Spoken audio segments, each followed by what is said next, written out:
You're looking live at our state capitol, surrounded by protesters this noon. Those descending on Lansing are upset with the governor's executive orders that have forced many businesses to close. Those executive orders are designed to slow the spread of coronavirus, a disease that so far has killed 1,768 people in Michigan and more than 26,000 people across the country.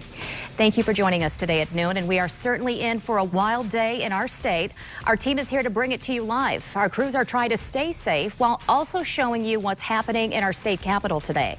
Political reporter Rick Albin kicks off our team coverage from Lansing right now. Rick? Well, Emily, there are a lot of cars, as you can tell, and they have been here since very early this morning. In fact, when I got here a little before 9, people had already taken parking spaces all the way around the Capitol. Then by 11 o'clock this morning, the place was filled. All these lanes were filled with cars, and they just stopped. They stopped at the corner of Allegan and Capitol and just didn't move. Organizers finally came along and moved part of this line along, but they went about a block and they stopped again. So effectively, nobody has moved out of those lanes of traffic or on Allegan Street in the last hour or so. I looked all the way down Capitol and all the way down Michigan. As far as you can see, there are cars, but they're not going to get anywhere until some of these folks start moving. I've seen no police presence to move them along. As I say, some of the organizers did move that first group down, but they went down about a block and then they stopped. All of this is in response, as you pointed out, to the governor's orders. Pardon me, I'm trying to get used to the new normal. All of this in response to the governor's orders for people to stay at home. And there are all kinds of signs on cars that talk about liberty and being locked down and quarantined and I need to work. Earlier today, the governor was on the Today Show and she talked about those orders. Michigan has the third most COVID-19 cases in the nation right now, and we are not the third largest state in the nation. That tells you we've got a unique crisis on our hands and that it demands a unique solution. So we just had snow. I've got snow on the ground here in Michigan right now in Lansing. We're expecting, up to 30 inches in the Upper Peninsula. The fact that we're cracking down on people traveling between homes or planting or landscaping or golfing really for a couple more weeks isn't going to meaningfully impact people's ability to do it because the snow will do that in and of itself. But the more people that are traveling, the more people that touch that gas pump, we know that COVID-19 can last for 72 hours on stainless steel. So think about the people that have to touch that gas pump, the nurses and the police and the paramedics and the pharmacists and the food clerks that are the true superheroes now. If we're all traveling and touching the same, that means we're spreading COVID-19 and might actually take people off the front line who we desperately need to. So unless it's a life-sustaining activity, we're asking people to stay home, to do their part, and for a couple more weeks to really buckle down. We're seeing our curve start to flatten, but we all have to continue doing our part. So the governor, while she wants people to stay at home, is looking out the window, if she's in her office, at this crowd of people who have come out here today to protest those very orders. Now, we anticipate this is going to go on for the next hour or so, but at some point I also anticipate that these vehicles are going to be told to move along because, as I say, they're just setting at stoplights here at the corner of Allegan and Capitol, and there are cars backed up, presumably for miles down Michigan and Capitol. We'll continue to stay here and cover with our team coverage live in Lansing. Rick Albin, News 8. Okay, Rick. Thank you for that. We're going to go now to Heather Walker. She's also in Lansing, continuing our team coverage. Heather, what are you seeing? Operation Gridlock is underway, and we are in the middle of it. Take a look. We've got 3 lanes of traffic right now on Capitol. In front of the Capitol, people have lined up in their cars. They've come from all over the state, upset with the governor and the stay-at-home order. They say that they're ready for this order to be lifted. They want to get back to work. They want to get back to doing things that they love, like fishing and golfing. We saw a couple people who had boats. And take a look, the number of people goes down the block. People have been honking and gathering since about 9 o'clock this morning. The official protest just getting underway here. And basically what people are saying when we stop and talk to them is that they think that people are smart enough to make their own decisions to stay safe during this coronavirus outbreak without being told what to do. Ma'am, can you tell me, why did you come out here today? representative from the 102nd District, and I'm just here to support my people. I have a lot of constituents down here right now. And what are your constituents telling you? Pardon? What are your constituents telling you? They want to go back to work. If they can't access the website to get the benefits, then they want to go back to work. And nobody's suggesting we just go willy-nilly go back to work. We're recommending we adapt to the size of federal guidelines and do it safely.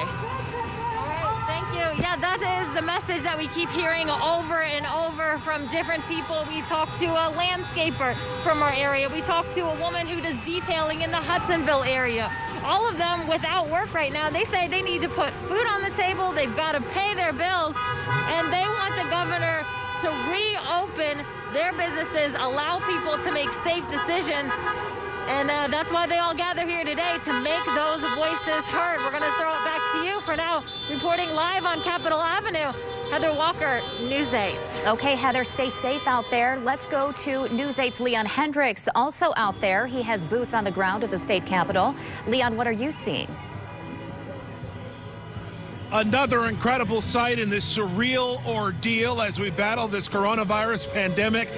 The Capitol steps, the scene of a protest. The whole idea here was that folks would stay in their car and participate in this gridlock, but we've seen a lot of folks who are saying they're not doing that. They're here, they're on the Capitol steps, staging a more traditional protest here in front of the Capitol building in Lansing. I want to show you one of the larger displays here, a huge sign that is out in the Capitol lawn. It says, "Security without liberty is called prison."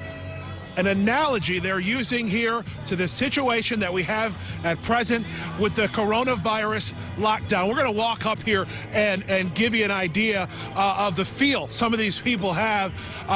There are a number of people here from West Michigan, including some of these folks here that we get a chance to meet earlier today. First of all, tell us your name and what brought you out here. My name is Joseph Dixon, and I came out here to support the Michigan businesses and stand up for the rights of our fellow Michiganders. And we believe that the governor has overreached and overstepped her rights with our freedoms. Are you concerned about this virus? I was in the beginning until I've done my research and found out the realities and the media's overreach on it, and that it's not as serious as they made it out to be. And that's why I am here, because I feel that they are overreaching, overreacting, and crushing our small businesses, crushing our economy. I see you're wearing a mask, so you appear to have some level of concern. Yes, well, I have concern. I have just common courtesy for people. I might be here today, I might be a Republican, but I have common sense, and I do have concern and respect for everybody. What would you say to the governor if she's listening right now? I would say, Governor, open our economy on May 1st and respect our rights and our freedoms. All right, that's a little bit of the sentiment we're hearing here. A lot of these folks, a number of them that we've spoken to, are small business owners, or are here on behalf of those folks who say simply they want to see people get back to work. Some more folks here that we might be able to speak with. Sir, what brought you out here? Where are you from? I'm from Jackson, Michigan. And what brought me out here is I'm a small business owner, and she's putting me out of business. What type of business do you own? I own a painting company. What would be your message if the governor is listening? To listen to the people. We have common sense. We're not children. We know what's right and what's wrong and how to take care of ourselves. I've had a quadruple bypass. I've had a heart attack, a stroke, and I'm still not afraid to go out in public. It's how you take care of yourself. We're not, like I said, we're not her children. Do you have any concern at all about this virus? You said you've got some underlying conditions. I have concerns about it. I have concerns for the people that are, I'm 62, but I call them elderly, sickly, really bad underlying conditions. But if you take care of yourself and follow common sense, stay away from people, you know, not totally stay away, but you have to social distance a little bit, But until this virus runs its course, it's going to stay here.